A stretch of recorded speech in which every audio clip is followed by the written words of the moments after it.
Boa tarde, me chamo Gabriel Moura Vieira, aluno do primeiro semestre de Direito. Iremos hoje entrevistar o professor em veterinária, Bruno. E acredito que uma boa pergunta para podermos iniciarmos seria: o que é a violência contra os animais domésticos? Perfeito.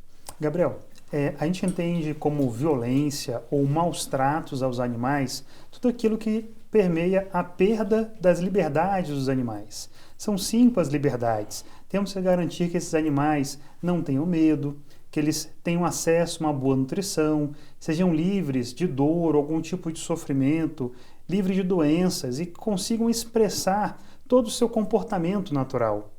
Quando isso de alguma forma é cerceado, a gente vai entender que há uma situação de maltrato. Naturalmente, que agressões ou um confinamento permeia tudo isso.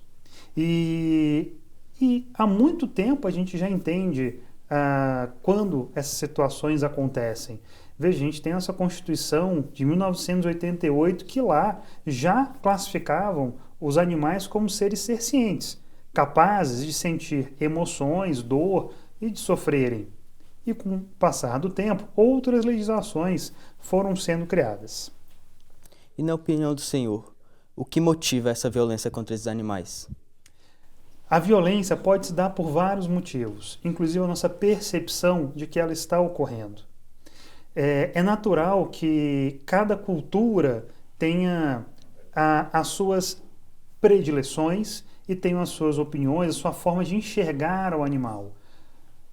Buscando algumas espécies, hoje as espécies mais próximas do homem, os pequenos animais, os animais de companhia, estão os cães e os gatos, onde vemos os avanços mais importantes das legislações. Quando vamos para os animais de produção, o boi, as aves, os porcos, é uma outra visão, porque nós, na nossa cultura brasileira, estamos cada vez antropomorfizando mais esses animais, os tendo como filhos, grandes amigos, grandes companheiros. Dependendo do país que você vá, com outra cultura, outra religião, eles vão, às vezes, comer outra espécie. Veja a Espanha com os cavalos, né? ou a Índia, a relação que eles vão ter com as vacas. Né? Isso vai mudando. Então, bem, se a gente for para uma questão religiosa, que a gente vá anos atrás, o Egito cultuando os gatos, ou as religiões nórdicas do passado, que tinham os cavalos e os cervídeos, né, os felinos, compondo ali as representações de seus deuses. Então, se um animal é visto como coisa, ou como um igual, ou até um superior a um humano, e com isso as legislações ou a visão social para protegê-los caminha de acordo com cada cultura. E na opinião do senhor, como nós, como cidadãos, podemos evitar e diminuir as violências que ocorrem contra os animais? Acho que o principal é a educação para a população. É desde pequeno que nós aprendemos a respeitar o próximo, não roubar e não machucar os animais e conviver bem com eles.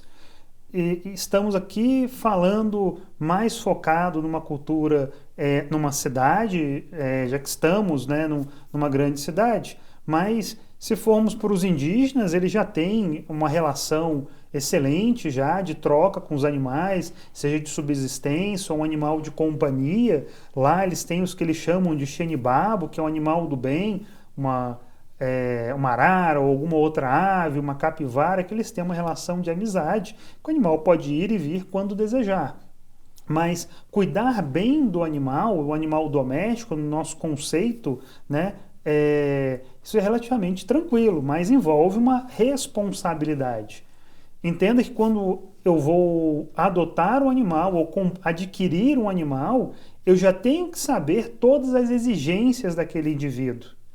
É um papagaio que vai viver 50 anos, é um cão que vai viver de 16 a 23 anos, que aquela raça específica tem doenças que são esperadas, necessidades médicas, alimentares e de manejo que vão requerer tempo, dedicação e recursos financeiros para um bom manejo. E quando a gente fala de maus tratos, a gente pensa que eu estou batendo, estou deixando de ofertar comida, estou ativamente maltratando. Mas as pessoas que às vezes têm uma vontade de ajudar algum animal abandonado, o resgata e o leva para casa. Vamos supor que eu pego 10 gatos e levo para minha casa. Será que eu vou ter condição de prestar atenção se cada um deles está se alimentando bem, está evacuando adequadamente? Será que eu vou conseguir investir em saúde de todos eles ou estarei privando eles de alguma coisa? Submetendo a algum tipo de estresse.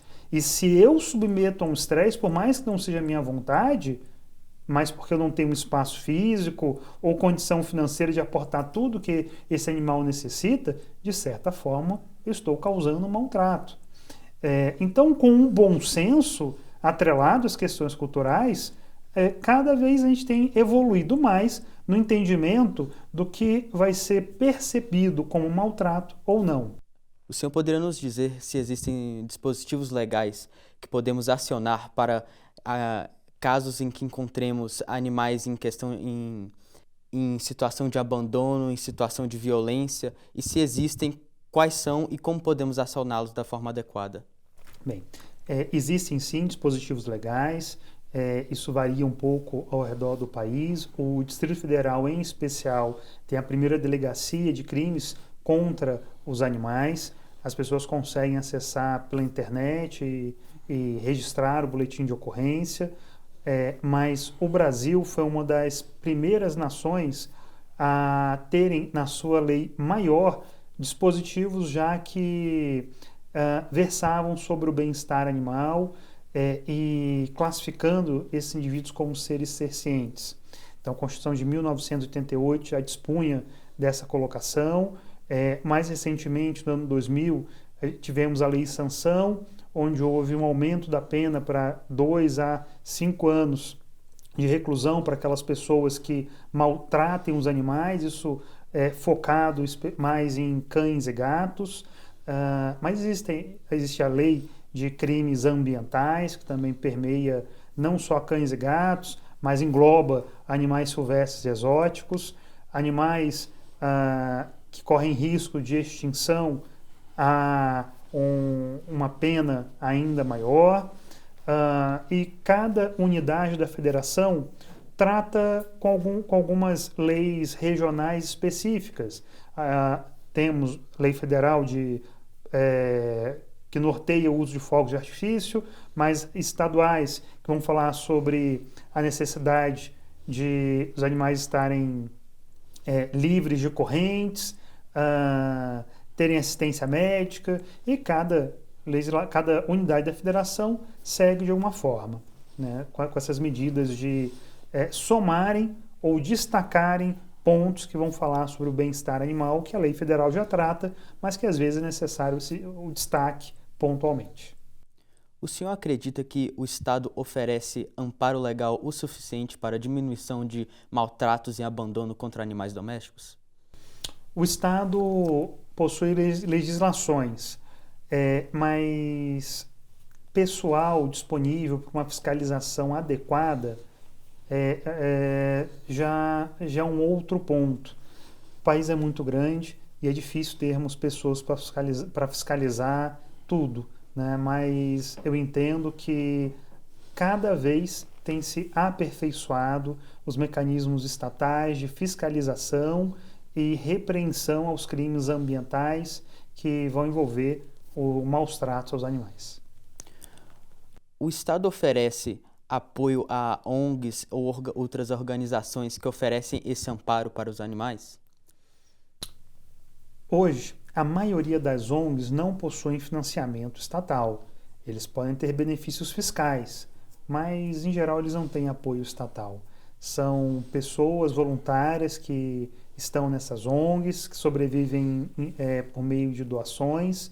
Quando falamos especificamente dos pequenos animais, que são os que normalmente têm maior destaque na sociedade, esses abrigos temporários, eles estão superlotados, essas ONGs estão superlotadas, os abrigos temporários de pessoas que levam para casa em grande maioria estão lotadas já também, e é um grande problema de saúde pública, esses animais errantes ou vadios nas ruas.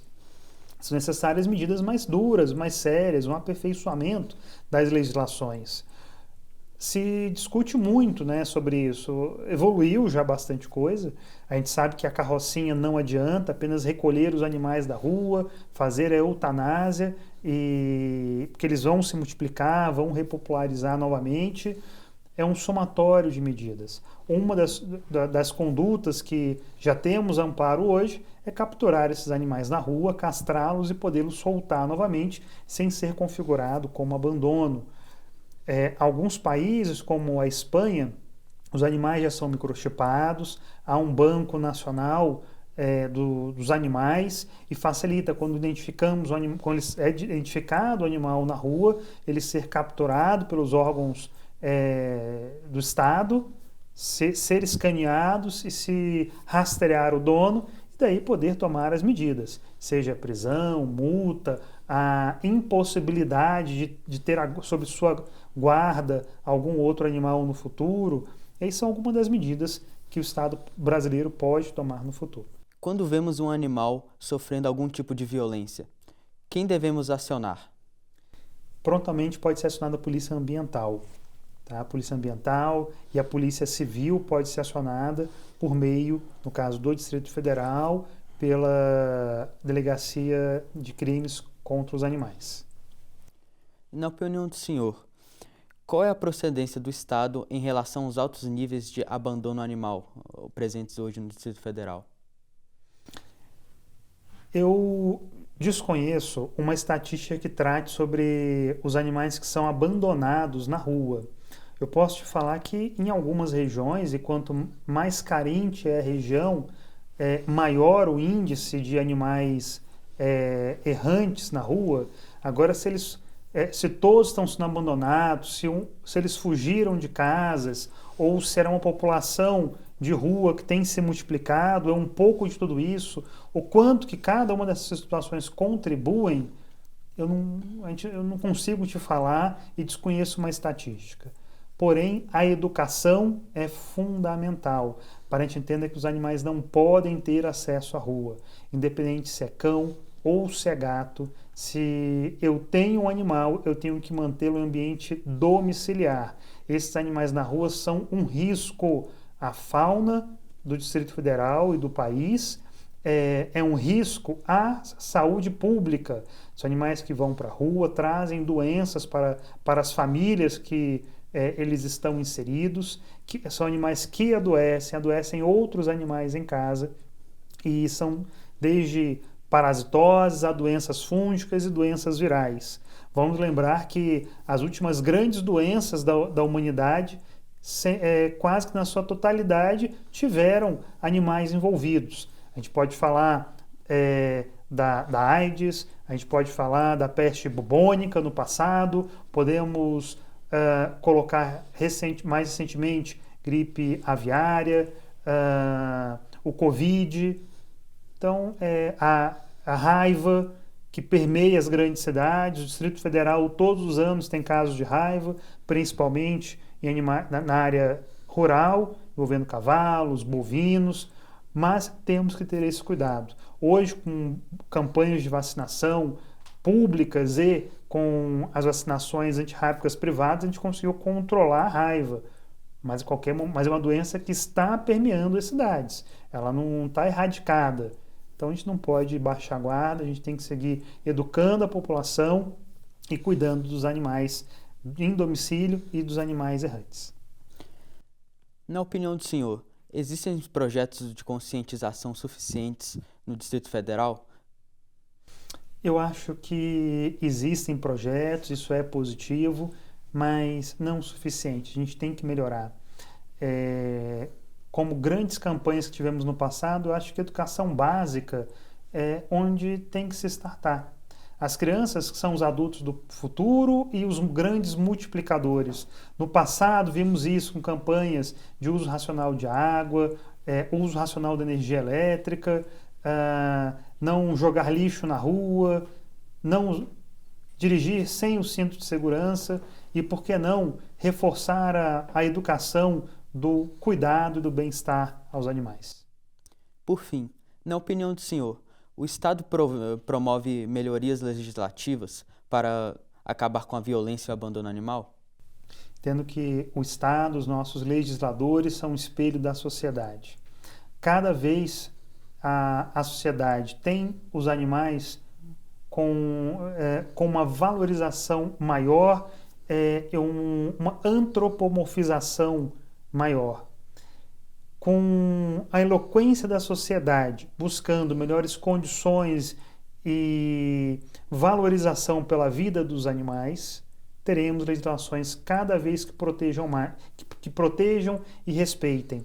Veja que a lei de crimes ambientais e a lei sanção, que fala sobre os maus tratos animais, ela é muito mais pesada do que legislações semelhantes que tratem de humanos. Maus tratos humanos,